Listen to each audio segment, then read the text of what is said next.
नमस्कार दोस्तों, हम लोग आपके लिए लाए हैं एक्साइटिंग और धमाकेदार पॉडकास्ट जो हम लोग स्टार्ट किया है बिल्कुल नेचुरल लोकेशन पे, नेचुरल लोगों के साथ में और नेचुरल यहाँ का पूरा एनवायरनमेंट है। लोग देख ही रहे होंगे कि आप लोगों ने बहुत सारे पॉडकास्ट देखे होंगे जहाँ पर आपको एक स्टूडियो में या एक रूम के अंदर पॉडकास्ट हो रहा है, लेकिन हम लोग आप लोगों के लिए, आप लोगों के रिक्वेस्ट पे, बहुत लोगों ने कमेंट किया था तो उनके रिक्वेस्ट पे हम लोगों ने स्टार्ट किया है एक बिल्कुल नेचुरल पॉडकास्ट जो कि है हमारा अपने फार्म हाउस से।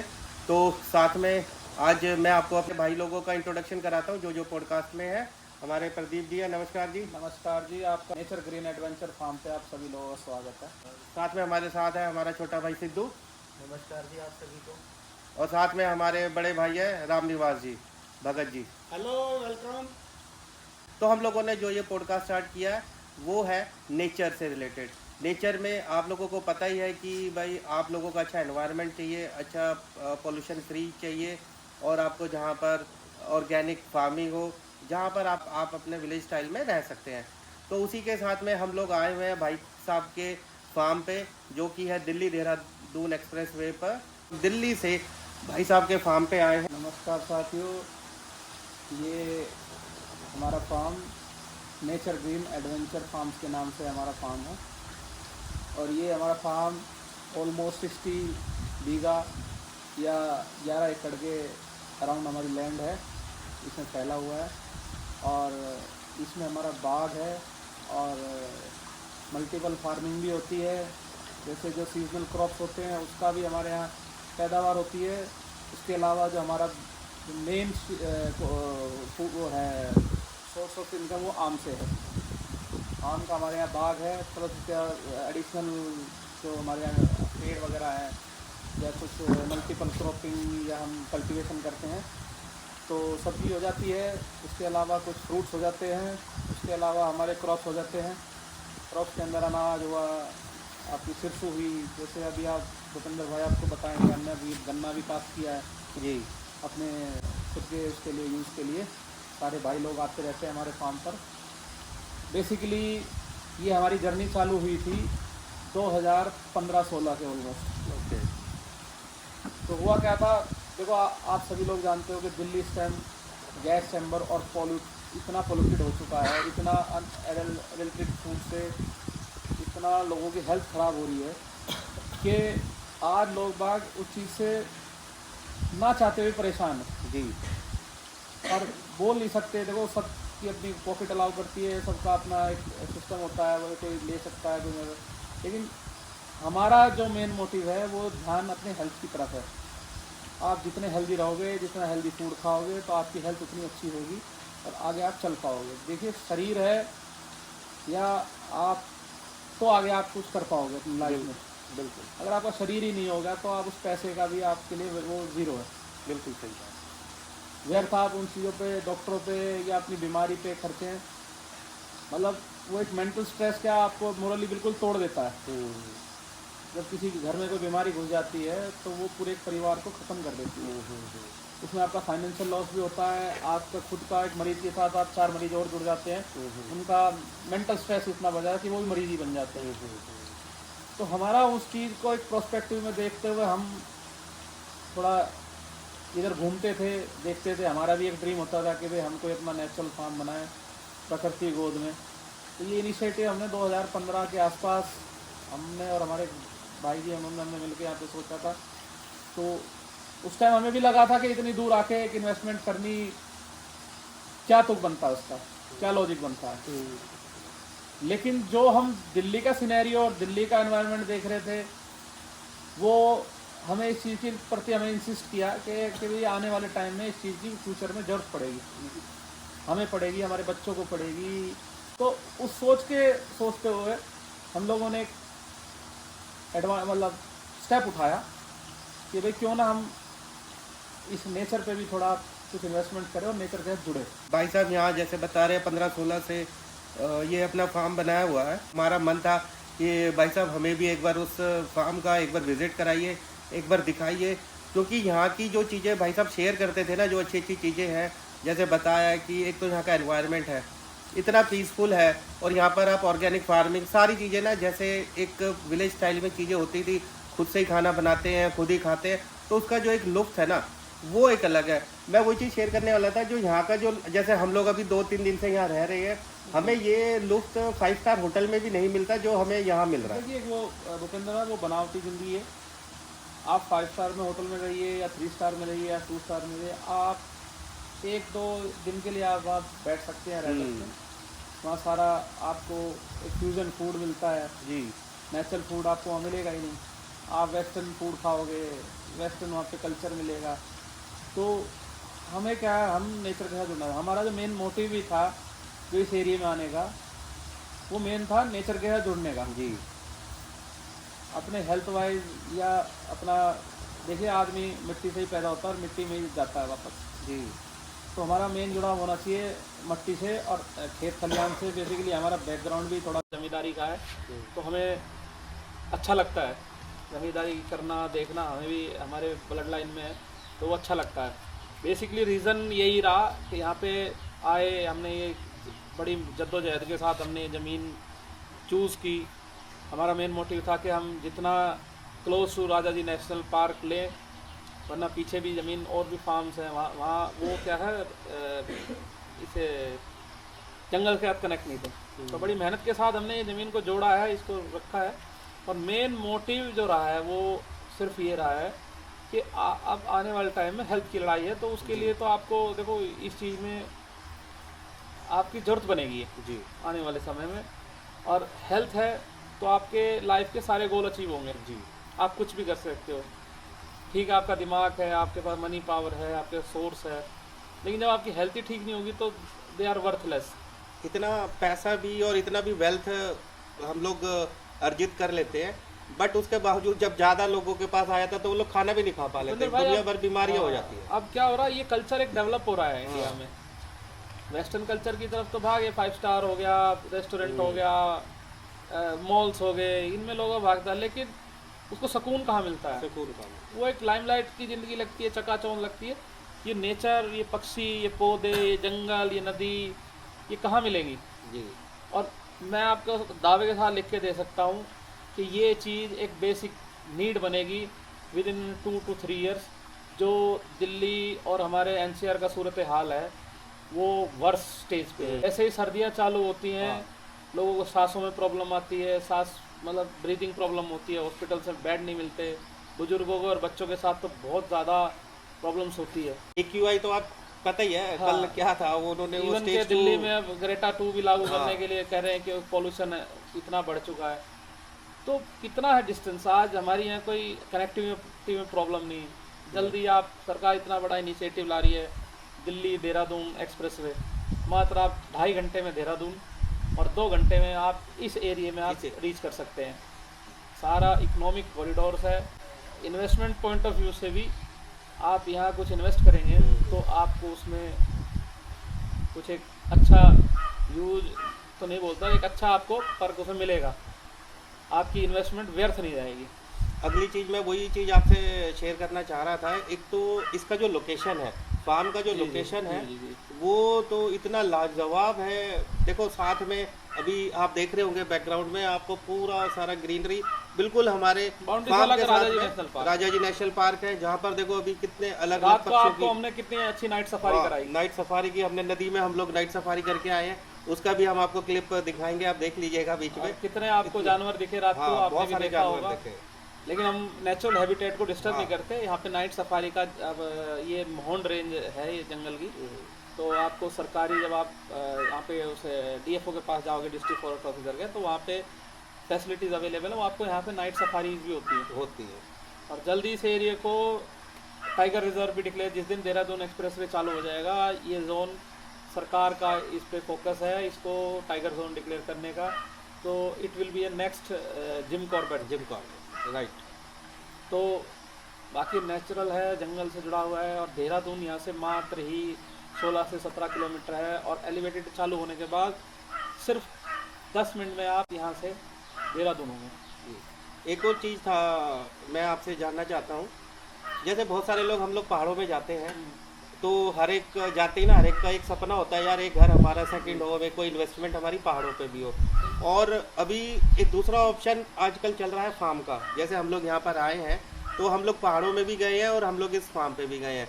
तो हमें जो अच्छा लगा वो इस फार्म पे आके जो हमें अच्छा लगा ना, वो हमें पहाड़ों पे भी नहीं लगा। और पहाड़ों से रिलेटेड कुछ चीज़ बताइए, क्योंकि आप इन्वेस्टमेंट तो पहाड़ों में भी कर सकते थे। तो आपने यहाँ बिल्कुल foot hills of Rajaji national park, इतना सवाल बढ़िया नहीं। लोकेशन, ये सब आपने किया है। इसमें भूपेंद्र भाई आपको, आप हमारे चंबा वाले प्रोजेक्ट पे भी गए हो, जी आप हमारे गढ़ वाले प्रोजेक्ट पे भी गए हो। जी देखिए, पहाड़ नेचुरल सी बात है, एक इंसान को पहाड़ अच्छे लगते हैं, अच्छे अट्रैक्ट करते हैं। राइट। सबका होता है, जैसे अमूमन आपके जब बच्चों की छुट्टी होती है गर्मियों में तो आप सोचते चलो पहाड़ की तरफ निकलो। लेकिन जो करंट सिनेरियो क्या है कि पहाड़ इतना पोल्यूटेड हो चुका है, पहाड़ में इतनी समस्याएं विकराल ले चुकी हैं, पानी से रिलेटेड, पोल्यूशन से रिलेटेड, फिर वहाँ इतना ट्रैफिक हो चुका बहुत है, ज़्यादा हो तो हम कहीं ना कहीं उस चीज़ को डिस्टर्ब कर रहे हैं। डिस्टर्ब कर, और वहाँ भी बहुत ज़्यादा डिफोरेस्टेशन हो रहा है। कितने लोग पेड़ काट रहे देखिए हैं। वहाँ पे खरीद फरोख्त इतना ह्यूज स्टेज पे चल चुका है, हमारा इन्वेस्टर इतना, आज आप, मैं एक रिपोर्ट देख रहा था, सुन रहा था कि जो पहाड़ के लोग हैं वो तो माइग्रेट कर रहे हैं डाउन हिल्स, डाउन एरिया में, राइट, डाउन पे और हमारा जो इन्वेस्टर है वो भाग रहा ऊपर पहाड़ों में। पहाड़ों में। देखिए, पहाड़ हमारे लिए बहुत ज़रूरी है। अगर पहाड़ नहीं रहेंगे तो आगे हमारे को पानी की बहुत विकराल स्थिति झेलनी पड़ सकती है। राइट। हमारे ग्लेशियर्स डे बाय डे पीछे खिसक रहे हैं, पिघलने लग रहे हैं, नदियाँ हमारी सुकड़ने लग रही हैं। पानी के बिना, हवा पानी के बिना तो हमारा जीवन वैसे ही ख़त्म हो जाएगा। आप पीछे, मैंने आपके वीडियो देखे थे, आपने दिल्ली में नहर के प्रति एक पानी इनिशिएटिव उठाया था, आप वो पोल्यूट कर रहे थे। देखिए, जल हमारे लिए बहुत महत्वपूर्ण है, हमारी लाइफ। पीने वाला पानी तो खास कर। हाँ, और जितना आप उसको संजो के रखेंगे उतना हमारा लाइफ, हमारी आगे की फ्यूचर जनरेशन वो प्रिवेल करेगी, सस्टेन करेगी। अगर जल ही नहीं होगा तो मानव जीवन खत्म हो जाएगा। खत्म हो जाए, विदाउट पानी तो रह ही नहीं सकते हम लोग। कितने आप पहाड़ों में जाएंगे, स्रोत खत्म हो गए, नदियाँ सूख गई, जो बड़ी सोर्स ऑफ हमारी वाटर है वो नदियाँ, बड़ी नदियाँ सुकड़ने लग रही हैं। उसके लिए जिम्मेवार कौन है? हम इंसान लोग जिम्मेवार हैं। और जो अब हमारा वहाँ इनकर्शन चल रहा है, लोग बाग जितना ग्लेशियर तक, लोग बाग यूट्यूबर्स, माफ़ी चाहूँगा मैं, यूट्यूबर्स या अपने ये रील वाले लोग और ये सब वहाँ जाते हैं और पोल्यूशन फैलाते हैं। उससे उसका इफेक्ट क्या होता है? वहाँ उनके एनवायरनमेंट को आप डिस्टर्ब एक कर रहे बोतल हैं। फेंकते हो तो आप एक जिंदगी खराब करते हो, एक Disturb कर पोल्यूशन रहे हैं। की पन्नी डालते हो तो समझो आप एक जिंदगी खराब, फ्यूचर के लिए जिंदगी Right, खराब कर रहे हो। राइट जब पानी ही नहीं रहेगा तो फिर आप जियोगे कैसे? राइट। तो मेरी एक अपील भी है कि कृपा करके पहाड़ों में एक लिमिटेशन होनी चाहिए। पहाड़ गंदगी तो सिर्फ, खासकर ना, हाँ, क्लीनिंग का तो बहुत ये ज़्यादा ध्यान हमारी रखें आप। बेसिक ज़रूरत है। अगर ये पहाड़ खराब हो गए, ये पानी खराब हो गया, नहीं मिलेगा तो शायद ये जीवन लोगों का ख़त्म हो जाएगा। तो और अब हमारा मोटिव भी है, जल जंगल जीवन, जी। इनको बचाएं। हम तो यही कहते हैं। पहाड़ में फिर और भी आपको चैलेंजेस आएंगे। जल ही जीवन है जी। हाँ बिल्कुल, जल जीवन है। चैलेंजेस क्या है कि आप पहाड़ में जाओगे तो आप अपना अच्छा नाम बनाओगे, आपको बेसिक इंफ्रास्ट्रक्चर की चीज़ें आपको अवेलेबल नहीं होती, कई हाई प्राइस में मिलती है। फिर वहाँ एनवायरमेंटल इश्यूज हैं, वहाँ आप कंस्ट्रक्शन नहीं कर सकते। उसके बाद आप वहाँ पर दूसरा क्या है कि भाई आप इन्वेस्ट करते हो तो आप चाहोगे कि भाई मेरा अपना मकान बने, मेरी रजिस्ट्री मेरे नाम हो, ताकि कल को मुझे ज़रूरत के टाइम से बेच सकूँ। सरकार का अब जल्दी यहाँ पे उत्तराखंड में भू कानून भी आने वाला है। उसके बाद वहाँ पर ज़मीन खरीदना शायद इतना आसान नहीं होगा। आसान पहले भी नहीं था भूपेंद्र भाई, लेकिन जो डीलर लोग थे या जो पैसे के लालची लोग थे, उन्होंने वहाँ पर एक ऐसा स्ट्रक्चर खड़ा कर दिया था कि कोई आओ, जंगल एग्रीकल्चर लैंड जेडे भी लो, नॉन जेडे भी लो, वरना सरकार के नॉर्म्स के हिसाब से बाहर का आदमी उत्तराखंड में ज़मीन नहीं खरीद सकता। एग्रीकल्चर तो आप देखो, अभी आप डाटा देखोगे, उत्तराखंड का 7 लाख हेक्टेयर का कृषि एरिया था, जो आज घट के 5 लाख हेक्टेयर रह चुका है। ये न्यूज़ हमने भी पढ़ा था। तो कितना आगे, एक बात बताओ, इतना पॉपुलेशन है, इतना आगे लोगों को जब वो हमारी बेसिक नीड की खाद्य पदार्थ नहीं मिलेंगे और ज़मीन जो उपजाऊ ज़मीन ख़त्म हो जाएगी, उस पर बिल्डर माफिया या आपका जो अवैध कॉलोनी वाले वो कब्जा कर लेंगे तो वो कल्टीवेटिंग लैंड ख़त्म हो जाएगी। तो कहाँ से आगे आप देखिए हर चीज़ की, आज सब्जियों के दाम कितने हायर लेवल पे जा रहे हैं, रेट कभी टूटते नहीं, उसको कोई सोचता नहीं। अब तो लेकिन कुछ ये आने fruits वाले को भी टाइम close कर में दिया है। हाँ इतना महंगा बनेगा कि आपके फ्रूट सस्ते होंगे और वेजिटेबल्स महंगी होगी। महंगी होंगी। पहले सस्ता होता था अपना वेजिटेबल और फ्रूट महंगे होते थे, लेकिन आप देखना कि आने वाले टाइम में देखिए हमारा डेंसली पॉपुलेटेड कंट्री हमारी, इतना बड़ा हमारे पास पॉपुलेशन बर्डन है, तो खाद्य पदार्थ की हमेशा आने वाले समय में डिमांड रहेगी और उसको उधर उगाने के लिए आपको एग्रीकल्चर लैंड चाहिए। और वो एग्रीकल्चर लैंड बिल्डर माफिया उसको लेकर उसको कहीं कॉलोनी काट रहा है, कहीं कुछ बना रहा है, कहीं हाई राइज बिल्डिंग बना रहा है। वो चीज़ें देखिए एक इकोनॉमिक प्रोस्पेक्टिव वे से, ग्रोथ प्रोस्पेक्टिव वे से अच्छी लग सकती है, लेकिन फ्यूचर जनरेशन के हिसाब से वो हमारे लिए एक सही नहीं है। It will be adverse for our generation. हमारी आने वाली पुरखों के लिए वो सही साबित नहीं होगा। तो हमारा तो यही है, हमारा भी आप देखिए आप, मैंने आज 2015 से मैंने फार्म लिया, मैंने बिल्कुल नेचुरल वे में रखा हुआ है। मैं यहाँ की नेचुरलिटी ख़त्म नहीं करना चाहता। मुझे अब जब से देहरादून एक्सप्रेस चालू है, लोग बाग बोलते हैं कि भाई आप यहाँ फार्म काटिए या करिए। मैंने इस लैंड को बिल्कुल एक नेचुरल वे एम्बायंस में जैसे लिया था, आज वैसे ही मैं इसको रखा जैसे ओरिजिनल है वैसे ही। आपने इनफैक्ट बहुत सारे पेड़ और बहुत सारे अलग अलग टाइप के प्लांट वगैरह लगा मल्टीपल वो पेड़ है। आम है, कटहल है, बबूगोसा है, आपका जामुन है, नाशपाती, बादाम, लीची है, आपका फिर आप आयुर्वेदिक में आओगे तो हमारे पास हरेड़ा है, बरेड़ा है, और एक वो ग्रास है, लेमन ग्रास। लेमन ग्रास है हमारे पास। वो तो अल्टीमेट है। वो तो थोड़ी देर पहले कचरियाँ तोड़ी थी। कचरी तोड़ी, हमारे गन्ने में कचरियाँ लगी हुई थी। अब इसकी चटनी भी आपको बना के हमने वो सब बनाई कराएंगे। चटनी उसकी बनाई है हमने सिलबट्टे पे। तो हमारा यहाँ आके ये किया है कि नेचुरल बिल्कुल हम फोर्स सकते हैं, कोई वेस्टर्न चीज़ को हम इन्वॉल्व करते नहीं। हमने बिल्कुल देसी कल्चर रखा हुआ है यहाँ पे। चूल्हे पे रोटी बनती है और आटा भी हमारा मल्टीग्रेन आटा होता है। उसमें आपका गेहूं के साथ, आटे के साथ साथ आपका ज्वार भी होती है, रागी भी होती है, चना भी होता है, दाल भी होती है। तो वो मल्टीग्रेन की आटा जब चोले पे बनती है, आप रात भी कितनी रोटी खाए आपने? हम तो घर पे तो 2 रोटी से ज़्यादा खा नहीं सकते, यहाँ तो हम 4-4 5-5 खा गए। और यहाँ पे रात तो कितना हमारा शायद पेट भर गया था पर मन नहीं भरा। मन नहीं भरा, पेट तो भर गया। सही बात। रोटी बनती है। कल आप लोगों ने यहीं पे मूंग दाल का हलवा बनाया। दाल का हलवा भी हमने बनाया देसी घी में, कितना स्वादिष्ट बना। बहुत बहुत स्वादिष्ट। तो अपील भूपेंद्र भाई यही है कि आप देखिए, मैं किसी को ये नहीं बता सकता, सबकी पॉकेट होती है, साइज होता है, उस हिसाब से इन्वेस्ट करते हैं, लेकिन आने वाला फ्यूचर यही है कि लोगों को इस चीज़ की जरूरत पड़ेगी।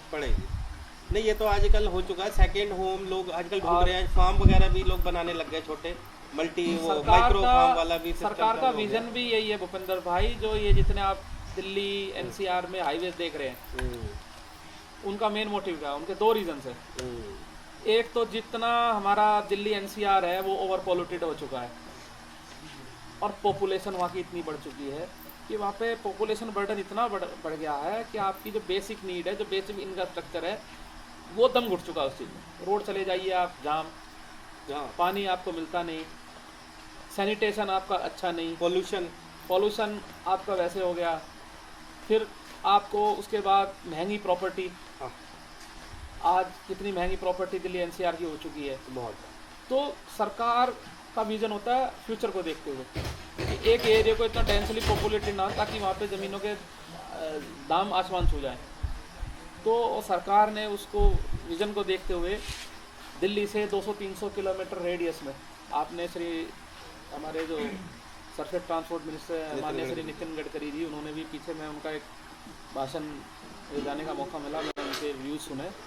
तो उन्होंने भी सिर्फ यही बताया था कि अब हम जितना भी दिल्ली एनसीआर है, जो ओवर पॉपुलेटेड एरिया हैं, उनका हमें बर्डन कम करना है। क्योंकि हमारी सिविक बॉडीज़ हैं, वो बेचारी फंसी रहती है अभी बजट से। सैनिटेशन अच्छा नहीं होता, पानी अच्छा नहीं मिलता, सफाई अच्छी नहीं होती, नदी नालियाँ नहीं बनती।